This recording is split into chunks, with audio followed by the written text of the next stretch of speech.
తెలంగాణ ఎన్నికలు ఆంధ్ర ఎన్నికలకు సంబంధించి కొంత భిన్నంగా వస్తూ ఉన్నాయి. తెలంగాణ ఎన్నికల్లో ఇక్కడ కాంగ్రెస్ పార్టీ అధికారంలోకి వస్తే, ఆంధ్ర ఎన్నికల్లో కూటమి సర్కార్ అధికారంలోకి వచ్చింది. అయితే అక్కడ ప్రధానంగా రెండు వ్యక్తుల గురించి చెప్పుకోవాలి. తెలంగాణకు సంబంధించి కేసీఆర్, అలాగే ఆంధ్రాకి సంబంధించి జగన్మోహన్ రెడ్డి. వీళ్ళిద్దరూ కూడా గతంలో చాలా సన్నిహితంగా ఉన్నటువంటి వ్యక్తులు. గత పాలనకు సంబంధించి వాళ్ళిద్దరు అధికారంలో ఉన్నప్పుడు రెండు రాష్ట్రాల మధ్య సత్సంబాలు కావచ్చు, రెండు రాష్ట్రాలకు సంబంధించిన వ్యవహారాలు కావచ్చు, చాలా కూల్గా వస్తూ ఉన్నాయి. ఆ తర్వాత వీళ్ళిద్దరు ఓడిపోయినటువంటి నేపథ్యంలో వీళ్ళిద్దరు రాజకీయ భౌతమ్యం పైన, ఇద్దరికి సంబంధించిన వ్యవహారాలపైన పెద్ద ఎత్తున చర్చ జరుగుతుంది. ఇద్దరి మధ్య కూడా సన్నిహిత సంబంధాలు మంచిగా ఉన్నటువంటి నేపథ్యంలో ఎక్కడా కూడా ఇక్కడ తెలంగాణలో ఎన్నికలు జరిగినా, అటు ఆంధ్రలో ఎన్నికలు జరిగినా కేసీఆర్ జగన్మోహన్ రెడ్డికి సపోర్ట్ చేయడము, జగన్మోహన్ రెడ్డి కేసీఆర్కి సపోర్ట్ చేయడం కూడా మనం చూస్తూ వచ్చాం. అయితే ఇప్పుడు వీళ్ళిద్దరికి సంబంధించిన వ్యూహాలపైన, వీళ్ళిద్దరి రాజకీయ భవిష్యత్తు మీద ఏంటి నిర్ణయాలు అనేది కూడా ఒక పెద్ద ఎత్తున చర్చ జరుగుతుంది. అయితే ఇద్దరు కూడా చాలా క్లూల్గా, చాలా ప్లజెంట్గా రాజకీయాన్ని చేసుకుంటూ వెళ్ళిపోతూ ఉన్నారు.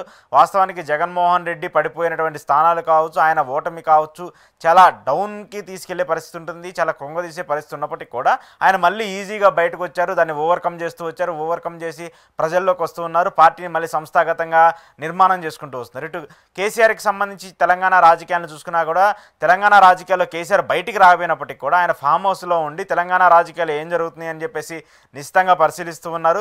కేటీఆర్ కావచ్చు, హరీష్ రావు కావచ్చు, వీళ్ళిద్దరూ కూడా పార్టీని ముందుండి నడపడంలో, పార్టీని సంస్థాగతంగా ముందుకు తీసుకెళ్లడంలో కీలకంగా బాధ్యతలు వ్యవహరిస్తూ ఉన్నారు. అయితే ఇదే నేపథ్యంలో వెనకుండి స్ట్రాటజిస్టులుగా పనిచేస్తున్నటువంటి వ్యక్తులు కావచ్చు, వెనకుండి సైలెంట్గా రాజకీయం చేస్తున్నటువంటి వ్యక్తులుగా కేసీఆర్ని, జగన్మోహన్ రెడ్డిని భావించవచ్చు అని చెప్పేసి కూడా ఇప్పుడు అందరూ చెప్తున్నారు. ఎందుకంటే జగన్మోహన్ రెడ్డి చాలా ధీమాగా ఉన్నారు. మళ్ళీ నేను అధికారంలోకి వస్తాను, మళ్ళీ మన పార్టీ అధికారంలోకి వస్తుందని చెప్పేసి ధీమాగా ఉన్నారు. అలాగే ఇక్కడ కేసీఆర్ కూడా మళ్ళీ ఇక్కడ బీఆర్ఎస్ పార్టీ అధికారంలోకి వస్తుంది, తెలంగాణకి సంబంధించి కాంగ్రెస్ పాలన ఏడాదిన్నరలోనే నెగిటివ్ వచ్చినటువంటి నేపథ్యంలో ఇక్కడ మళ్ళీ మనం అధికారంలోకి వస్తామని చెప్పేసి ఇక్కడ కేసీఆర్ చెప్తున్నారు, అక్కడ జగన్మోహన్ రెడ్డి చెప్తున్నారు. వీళ్ళిద్దరు ఉన్నటువంటి స్ట్రాటజీ ఏంటంటే, తెలుగు రాష్ట్రాలకు సంబంధించి చూసుకున్న ఉమ్మడి ఆంధ్రప్రదేశ్లో అయినా, విభజిత ఆంధ్రప్రదేశ్లో అయినా ఇక్కడ రెండు మూడు సార్లు మినహాయిస్తే ఏ పార్టీ కూడా రెండోసారి అధికారంలోకి వచ్చినటువంటి పరిస్థితి అయితే కనిపించట్లేదు. మొదటిగా ఆంధ్రప్రదేశ్ రాష్ట్రం విడిపోయినటువంటి నేపథ్యంలో తెలంగాణకి సంబంధించి 2014లో, 2019లో రెండుసార్లు ముఖ్యమంత్రిగా కేసీఆర్ అవుతూ వచ్చారు. అంతకుముందు కూడా ఆ తర్వాత ఆంధ్రప్రదేశ్ సంబంధించి చూసుకుంటే మొదటి విడతగా చంద్రబాబు నాయుడు అధికారంలోకి వచ్చారు, ఆ తర్వాత జగన్మోహన్ రెడ్డి వచ్చారు, మళ్ళీ ఇప్పుడు చంద్రబాబు నాయుడు కూటమి సర్కార్ అధికారంలోకి వచ్చింది. సో ఇలాంటి పరిస్థితి వచ్చినటువంటి నేపథ్యంలో ఆంధ్ర ప్రజలు కావచ్చు, తెలంగాణ ప్రజలు కావచ్చు మార్పుని వెంటనే కోరుకుంటారు.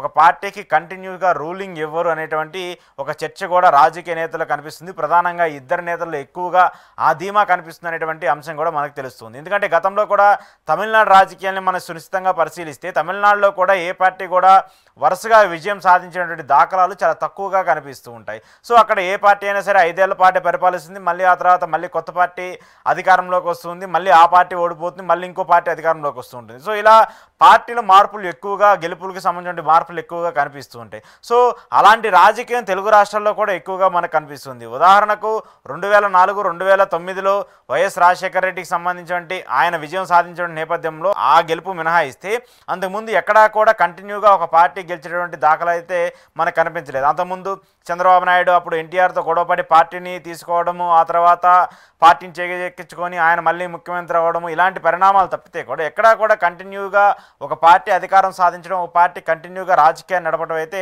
చాలా తక్కువ సార్లు మనం చూస్తూ వచ్చాము. సో ఈ అంశాలన్నింటినీ కూడా చూసుకొని, ఈ అంశాలన్నింటినీ కూడా పరిశీలించుకున్నటువంటి నేపథ్యంలో పార్టీలు కావచ్చు, ముఖ్యంగా ఈ ఇద్దరు నేతలు కావచ్చు, ఈ వాళ్ళిద్దరికి ఉన్నటువంటి ఓట్ బ్యాంక్ కావచ్చు, వీటన్నిటినీ కూడా సరిసమానంగా చూసుకున్నప్పుడు, వీటన్నిటినీ కూడా పరిశీలించుకున్నప్పుడు మళ్ళీ మనం అధికారంలోకి వస్తాము, మళ్ళీ మనం ధీమాలో ఉంటాము, మళ్ళీ మనం రాజకీయాల్లో కొనసాగుతాం అనేటువంటి ఒక చర్చను కూడా వాళ్ళకై వాళ్ళే లేపుకుంటూ వస్తున్నారు. ఇక్కడ తెలంగాణకి సంబంధించి చూసుకున్నా కూడా కేసీఆర్ ఎక్కడా కూడా ఆయన అసెంబ్లీ సమావేశాలకి వెళ్ళడము, లేదంటే అసెంబ్లీకి వెళ్ళి అక్కడ ప్రజా సమస్యల మీద పోరాటం ఎక్కడా కూడా జరగలేదు. అలాగే ఇటు ఆంధ్రప్రదేశ్ సంబంధించి చూసుకున్నా జగన్మోహన్ రెడ్డి అయితే నాకు ప్రతిపక్ష హోదా ఇస్తేనే నేను ఆ అసెంబ్లీకి వస్తాను, ప్రజా సమస్యల మీద మాట్లాడతానంటూ కూడా ఆయన మాట్లాడుతూ వస్తున్నారు. సో ఇలా ఒకరికి సంబంధించినటువంటి తీరు, ఇంకొకరికి సంబంధించిన తీరు, రెండింటిని బేరేజ్ వేసుకున్నట్టు చూసుకున్నప్పుడు వీళ్ళిద్దరూ కూడా ఏదో ఒక స్ట్రాటజీతో ముందుకెళ్తున్నారు. లేదంటే ఇక్కడ ఉన్నటువంటి రాజకీయ అంశాలు ఒక విధంగా ఉన్నా, ఆంధ్రప్రదేశ్ సంబంధించిన రాజకీయ అంశాలు ఒక విధంగా ఉన్నా, ఈ రెండింటినీ కలిపి చూసుకున్నా కూడా ఖచ్చితంగా మళ్ళీ మనమే అధికారంలోకి వస్తాములే, మనమే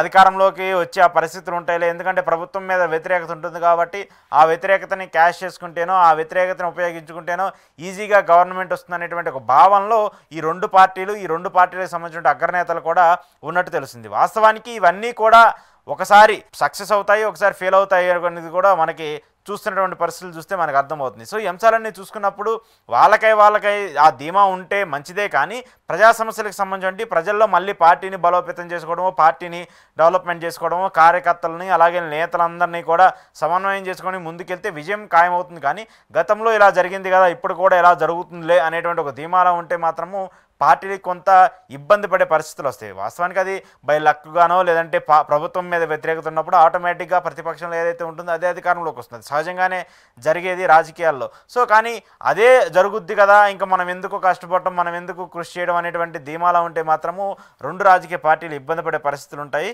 ప్రధానంగా చూసుకుంటే ఇక్కడ తెలంగాణకి సంబంధించి ఇక్కడ ఆల్టర్నేటివ్గా బీఆర్ఎస్ మాత్రమే ఉంది, అక్కడ జగన్మోహన్ రెడ్డి మాత్రమే ఉన్నారు. కాబట్టి వ్యతిరేకత వచ్చినప్పుడు ఖచ్చితంగా ఓటర్లు కావచ్చు, ప్రజలు కావచ్చు, వీళ్ళకే ఓట్లు వేస్తారు. సో ఎందుకంటే ఇంకొక ఆపోజిషన్ లేదు కాబట్టి. సో ఇలాంటి నేపథ్యంలో ఆ ధీమా కంటే కూడా మళ్ళీ ప్రజల్లోకి వెళ్ళి మళ్ళీ పూర్వవైభవంతో మళ్ళీ ఉత్తేజంతో పనిచేస్తూ మళ్ళీ అధికారంలోకి రావడానికి కొన్ని అంశాలు తీసుకుంటే బాగుంటుంది. కానీ సో మనమే ప్రజలు గెలిపిస్తారు, మనల్నే గెలిపిస్తారు, ఇంక మళ్ళీ మనమే అధికారంలోకి వస్తాం కదా, అదే ధీమాతో ఉంటే మాత్రము రాజకీయంగా కొన్ని ఇబ్బంది పరిస్థితులు వస్తాయి. మరి ఇటు కేసీఆర్ కావచ్చు, అటు జగన్మోహన్ రెడ్డి కావచ్చు, ఈ అంశాన్ని పక్కన పెట్టేసి ప్రజల్లోకి ఎలా ముందుకెళ్తారు, మళ్ళీ అధికారంలోకి రావడం కోసం ఎలాంటి కృషి చేస్తారనేది మాత్రం చూడాల్సి ఉంది. ఏది ఏమైనప్పటికీ కూడా తెలుగు రాజకీయాలు, ఇటు రెండు రాష్ట్రాలకు సంబంధించిన రాజకీయాలు చూస్తున్నప్పుడల్లా కూడా కొంత భిన్న వైఖరితో, కొంత భిన్న తీరుతో మనకు కనిపిస్తూ ఉంది.